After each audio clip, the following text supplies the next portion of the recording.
Mas Dar. Yang pertama kemarin Udah, pertemuan dengan tutup ini. Presiden, Ditutup aja. BRIN menyatakan membuat teknologi untuk ompreng agar dia pendeteksi wadah ompreng itu ada gasnya atau tidak. Nah, apakah BGN akan mengadaptasi itu? Yang kedua, masih soal keracunan, Mas Dar, di Dermaga Bogor juga sudah keracunan. Apakah nanti ada sanksi juga bagi yayasan atau mitra? Kan Mas Dar tadi kan bilang sebatas kepala SPG saja dan mungkin Enggak, disanksi, disuspend, diinvestigasi, kepala dapurnya dicopot, kemudian kita investigasi. Ada unsur kesengajaan, kelalaian fatal, dan lain-lain kita cek semua. Oke, Nah, apakah kemudian yang tadi pertanyaan pertama apa? BRIN? BRIN itu tadinya mau saya panggil hari ini, tapi beliaunya ada yang itu kan pendeteksi basi di nasi, di apa kan ada itu yang ditunjukkan ke Presiden. Sebetulnya saya mau panggil tadi siang, tapi beliaunya kebetulan nguji S3 dan lain-lain.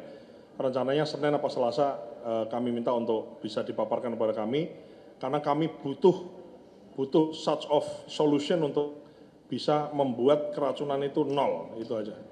Mas, apakah akan ada pejabat-pejabat BGN yang ditempatkan gitu di wilayah-wilayah yang mungkin memang selama ini kasus keracunannya meningkat cukup drastis? Lalu yang terakhir, Mas Dar, soal belasan pekerja di SPPG Bima NTB itu terdeteksi hepatitis.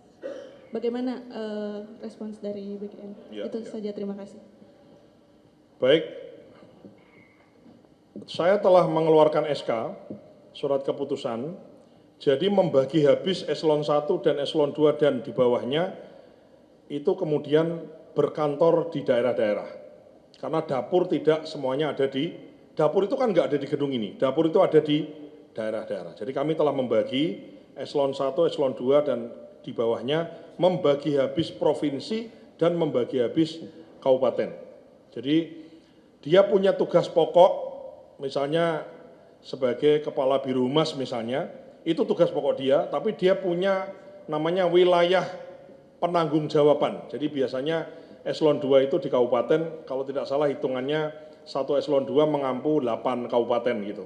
Sehingga kasus keracunan, koordinasi dengan kepala daerah, koordinasi dengan koordinator yang ada di kabupaten itu, koordinasi dengan koordinator di kecamatan itu, koordinator dengan camat, koordinator dengan dinas kesehatan, itu bisa menjadi tanggung jawab si penanggung jawab ini.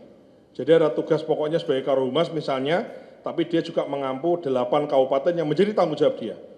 Kasus keracunan, kasus ini, kasus apapun itu, pelanggaran itu menjadi kondite bagi dia. Ya, jadi ini sudah saya keluarkan SK untuk semuanya dibagi. Eselon 1 dibagi ke provinsi, jadi satu eselon 1 mengampu beberapa provinsi, bawahannya mengampu kabupaten-kabupaten di bawahnya. Ini tidak lain tidak hanya untuk bagaimana memastikan roda organisasi dan tujuan dari MBG ini kemudian bisa berjalan dengan maksimal.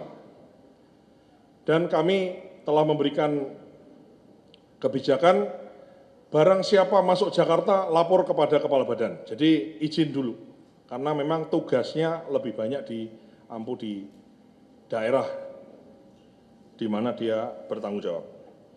Nah, terkait tadi ada yang hepatitis itu sebetulnya itu sudah kasus lama dan yang bersangkutan sudah tidak lagi bekerja di tempat itu. Jadi itulah salah satunya kita ingin ada pengecekan kesehatan gratis manakala ada penyakit menular yang barangkali berbahaya, itu kemudian dengan berat hati kami mohon untuk bisa tidak bekerja di situ dan fokus pada pengobatannya gitu.